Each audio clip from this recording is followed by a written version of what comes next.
today on how we can address the issue which comes from our international legal commitments with China and WTO Article 15.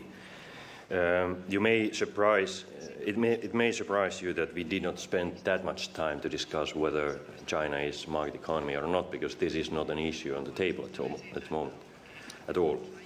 Instead, we had very good conversation, which will help us to finalize our proposal to the Council and to the Parliament later this year. So there is no concrete proposal on the table today, but we discuss about the principles and also quite many details what we are going to propose later this year. So we will reflect with the Member States on these ideas. I'm quite glad that we have managed to find very positive new approach to address the issue. And DG Trade and, of course, Cecilia has done an excellent job on this. So the issue is rather how to adapt the EU legislation to the expiry on December 11th of some provisions of China's accession protocol to WTO. This is a legal fact, and we are a union of law. We want to maintain our international openness, and we want to be also in the future in favor of freer and fairer trade. At the same time, it's very clear that we are not naive. We know that the world does not always play by our rules. So that's why the discussion whether EU grant market economy status to China or not is irrelevant. We will not grant market economy status to China. But we will fulfill our international commitments. Together with Cecilia and Commission colleagues, we have worked intensively to find a solution that is legally robust and economically responsible. We are converging on a solution that is not the status quo. It is better than the status quo because it is legally sustainable and future-proof methodology. We believe it will result in anti-dumping duties that are very similar to what we have now. We will also ensure a transition period for many existing protections to provide continuity and reassurance for many industries that benefit from existing legal framework. And we want to strengthen our anti-subsidy regulation because this is what creates many of the distortions we are faced with that result in dumping in the EU markets. So this is the first element. So we will fulfill our legal commitments and we will change the calculation method on dumping and subsidy issues.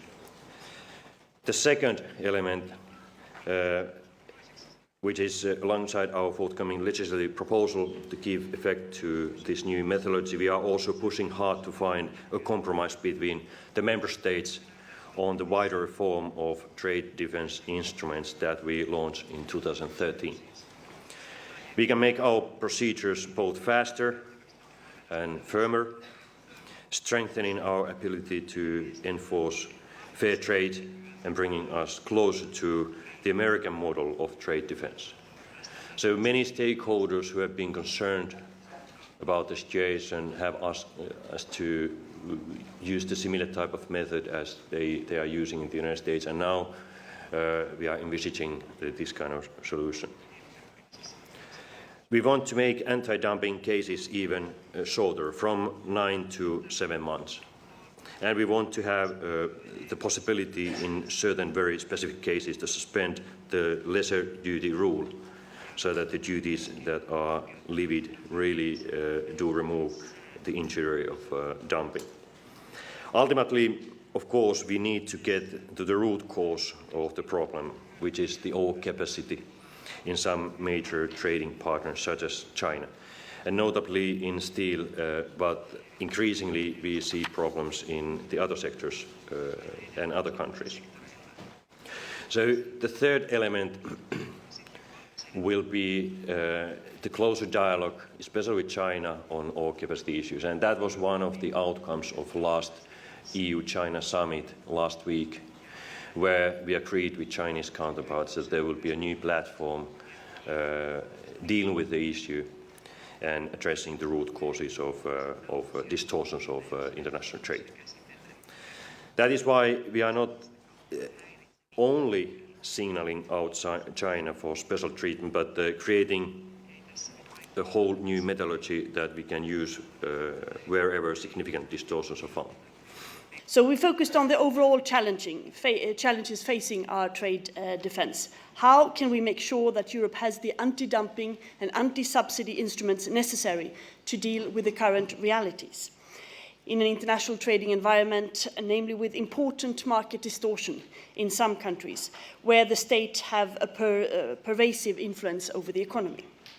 As you know, some provisions of China's protocol of accession to the WTO that influence the way dumping is calculated will expire in December this year. And the Commission, of course, will respect our obligations under the WTO. So what we discussed is how it was a follow-up of an earlier discussion earlier this year. And since then, we've had a deep impact assessment to see the consequences of possible changes and different alternatives. We've also had a public consultation with more than 5,000 replies, and we have engaged very broadly with representatives from trade unions, from the industry, of course, with civil society and different stakeholders. The European Parliament also adopted a resolution on the 12th of May calling for the Commission to take action. And of course, we have discussed with Member States in a very extensive form. So taking all this into account, and as a result of the discussion today, the Commission will act. The College has agreed to propose changes to the EU anti-dumping and anti-subsidy legislation with the introduction of a new anti-dumping methodology to capture market distortions linked to state intervention in third countries. So this is a new method. It will be country neutral and will be applied equally to all WTO countries. We are eliminating the existing list of non-market economy countries. So with this proposal, we are creating an additional non-standard methodology that takes into account the distortions provoked by state intervention in a given country or in a given sector. And this new methodology would lead to approximately the same level of anti-dumping duties as we have today. So the future proposal will include a transition period during which all of the existing anti-dumping and anti-subsidy measures will be kept in place, and ongoing investigations will be carried out according to the rules under which they were launched, what we call in EU jargon for grandfathering. And when it comes to the anti-subsidy part of our legislation, the Commission intends to propose a further strengthening so that in future cases, any new subsidies revealed in the course of the investigation can also be included in the final duties imposed. So this proposal is a way to both safeguard our economic interest, protect European jobs.